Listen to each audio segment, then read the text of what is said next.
हाय, मेरा नाम है दीपक और मैं एचआर प्रोफेशन में 10 साल से काम कर रहा हूँ और मुझे लेबर लॉज में इंटरेस्ट है। इसलिए मैं हर दिन एक वीडियो यूट्यूब पे अपलोड करता हूँ ताकि मेरे एक्सपीरियंस, मेरे नॉलेज से आपको वैल्यू मिल सके और आप इसको अपने करियर में यूटिलाइज करके आपकी ज़िंदगी और बेहतर बना सकें।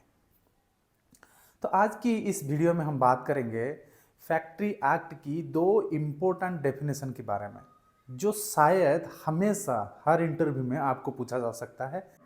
उस डेफिनेशन को बताने से पहले मैं आपसे फैक्ट्री एक्ट की ऑब्जेक्टिव के बारे में बताना चाहता हूँ। फैक्ट्री एक्ट की जो ऑब्जेक्टिव है वो mostly safety, welfare, health and working condition के ऊपर डिपेंड करता है। तो इसमें जितने भी डेफिनेशन है, प्रोविजंस है, लॉज है, ऑब्लिगेशंस है, सेक्शन है, वो मोस्टली इसी ऑब्जेक्टिव को फुलफिल करने के लिए ही बने हैं। तो अगर आप फैक्ट्री एक्ट की किसी भी डेफिनेशन के ऊपर बात करते हैं या किसी भी प्रोविजन के ऊपर बात करते हैं तो आपके दिमाग में ये रहना बहुत ज़रूरी है। तब अब चलते हैं, सबसे पहला डेफिनेशन है फैक्ट्री। हम फैक्ट्री किसको कहेंगे? जो किताब में डेफिनेशन है वो आप पढ़ सकते हैं, देख सकते हैं, लेकिन उसको समझने से पहले ये वीडियो आपको हेल्प करेगा। कैसे, आइए जानते हैं। फैक्ट्री एक्ट की जो डेफिनेशन है उसमें 4 इंपॉर्टेंट मुद्दे हैं। एक है मैन्युफैक्चरिंग प्रोसेस, 2 है प्रेमाइसेस एंड प्रेसिंग्स, 3 है विथ द पावर एंड 4 है विदाउट पावर। तो सबसे पहले डेफिनेशन ये बोलता है कुछ मैन्युफैक्चरिंग प्रोसेस हो रहा है तभी उसको हम फैक्ट्री कहेंगे। किसी भी आप होटल में जाएंगे वहां पे कुछ मैन्युफैक्चरिंग नहीं हो रहा है, that means it is not a factory. आप एक सिनेमा हॉल जा रहे हैं, वहां पे कुछ मैन्युफैक्चरिंग नहीं हो रहा है, वो फैक्ट्री नहीं है। आप एक बुक स्टोर जा, ट्रैवल एजेंसी को जा रहे हैं, किसी जगह घूमने के लिए जा रहे हैं, वहां पे कुछ मैन्युफैक्चरिंग नहीं हो रहा है, that means it is not a factory. तो जहां पे मैन्युफैक्चरिंग हो रहा है उसको हम फैक्ट्री कहेंगे, पहला क्राइटेरिया। दूसरा क्राइटेरिया प्रेमाइसेस एंड प्रेसिंग्स। इसका क्या मतलब है? उसके कुछ प्रेमाइसेस होनी चाहिए। प्रेमाइसेस यानी एक सर्टन एरिया जिसमें बाउंड्री होनी चाहिए, है ना, जिसमें पूरा बाउंड्री होनी चाहिए। और प्रेसिंग मतलब, प्रेसिंग को आप ऐसे समझ सकते हैं, मान लीजिए कुछ एरिया है जहां पे प्रॉपर मैन्युफैक्चरिंग प्रोसेस हो रहा है और कुछ एरिया है जहां पे मान लीजिए कुछ एडमिनिस्ट्रेशन का ऑफिस है, मान लीजिए कुछ गार्डन है या कुछ टाउनशिप है, ग्रीन बेल्ट है, जंगल है, या कुछ मटेरियल स्टोरेज के लिए रखा गया है, वो भी फैक्ट्री एक्ट की डेफिनेशन में आएगा। प्रेमाइसेस यानी कि जहां पे मैन्युफैक्चरिंग प्रोसेस हो रहा है, और प्रेसिंग्स जहां पे उस प्रोसेस को कैटर करने के लिए, हेल्प करने के लिए इनडायरेक्टली कुछ चीजें हैं, कुछ प्रोसेस हैं, कुछ एक्टिविटीज हैं जो कि उसको हेल्प कर रही है। जैसे कि टाउनशिप बोल सकते हो, या कुछ फैक्ट्री में मेडिकल फैसिलिटी दिया गया है, या कुछ फैक्ट्री के प्रेमाइसेस के आसपास एक स्कूल बनाई है कंपनी ने, तो वो भी फैक्ट्री के डेफिनेशन में आ जाता है, premises as well as pressing.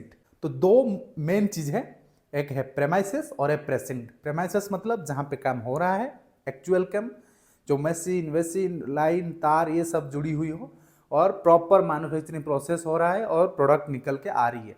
और दूसरा है जहाँ पे स्टोरेज हो सकता है, या टाउनशिप हो सकता है, स्कूल हो सकता है, बच्चे घूम रहे हैं, वो सारे फैमिली एकोमोडेशन है, जो भी है वो आ जाता है प्रेजेंट के डेफिनेशन पे। तीसरा जो मेन पॉइंट इसमें आ जाता है वो है with the aid of power, without the aid of power. इसका क्या मतलब है? कुछ फैक्ट्रीज ऐसे होते हैं जिसमें पावर की जरूरत नहीं है, और कुछ फैक्ट्री ऐसे होते हैं जिसमें पावर की जरूरत होती है। इसलिए कुछ कंपनी, कुछ फैक्ट्री क्या करते हैं, उनका इंडिजीनियस पावर है, पावर प्लांट रहता है, वहां से उनको जो मेन मशीन है, पंप है, उसको रन करने के लिए उनको पावर चाहिए होता है। और कुछ कंपनी ऐसे होते हैं जिसको पावर की दरकार नहीं होती है।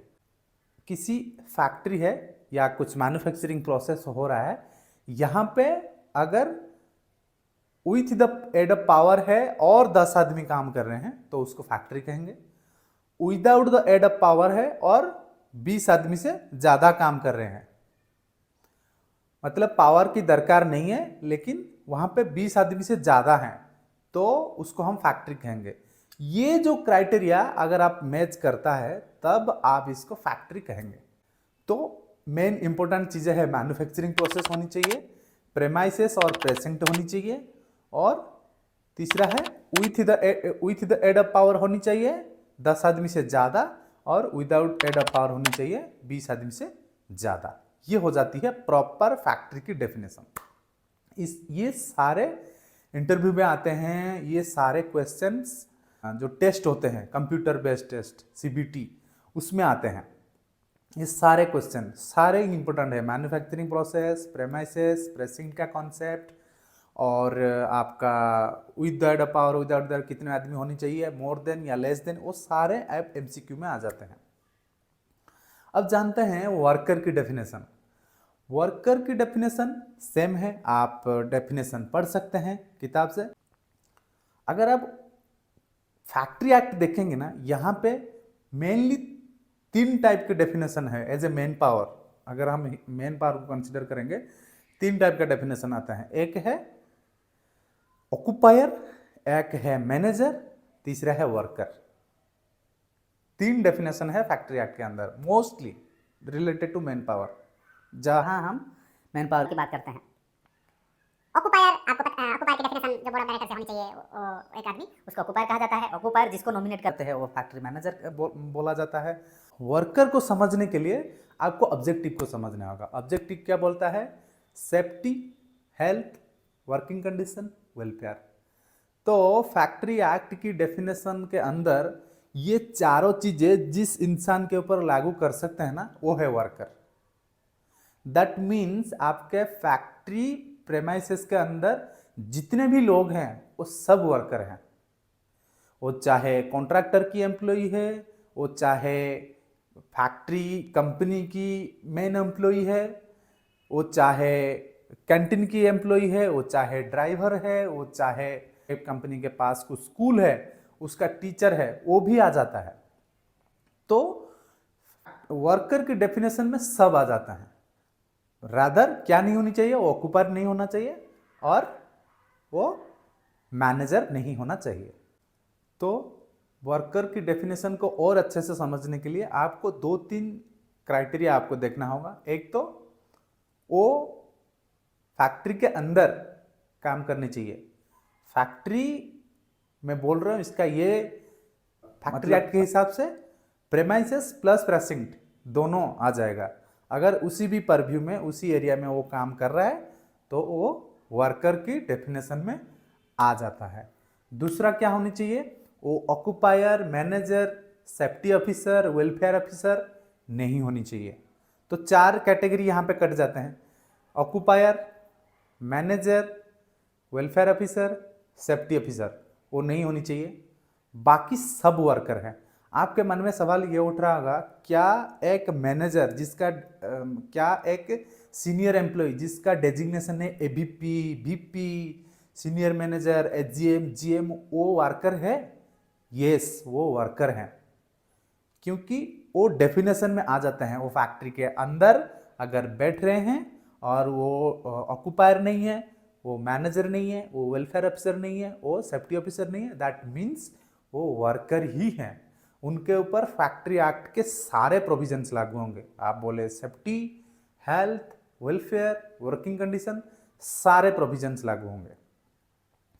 जो लिटरली आप जिसको जो सो कॉल्ड आपके दिमाग में है, जो ब्लू कलर जॉब है, वो मोस्टली वर्कमैन कहलाएंगे under the industrial dispute act. मैं अलग वीडियो में आपको ये बताऊंगा what is the difference between worker and workman. Worker क्या कर सकता है, वर्कमैन क्या कर सकता है, वर्कर क्या नहीं कर सकता, वर्कमैन क्या नहीं कर सकता। वो डिटेल एप्पल टू एप्पल हम कंपैरिजन करेंगे। सेपरेट वीडियो उसके लिए मैं बना दूंगा आपके लिए। तो वर्कर डेफिनेशन को और अच्छे से समझने के लिए एक क्राइटेरिया आ गया, प्रेमाइसेस प्रेसिंग के अंदर काम करनी चाहिए, वो ऑक्यूपायर, मैनेजर, सेफ्टी अफसर, वेलफेयर अफसर नहीं होनी चाहिए। आज की इस एपिसोड में आपने ये सीखा what is the definition of factory, what is the definition of worker. मुझे लगता है आपको ये वीडियो अच्छे से समझ में आया होगा। इसमें से आपको जो नॉलेज मिला होगा वो आप यूज़ कर सकते हैं, यूटिलाइज कर सकते हैं, और इसमें इस वीडियो से आपको वैल्यू मिला होगा। जो मेरा मेन मोटो है, आपको वैल्यू मिलना चाहिए। तो आज के लिए इतना ही। नमस्कार।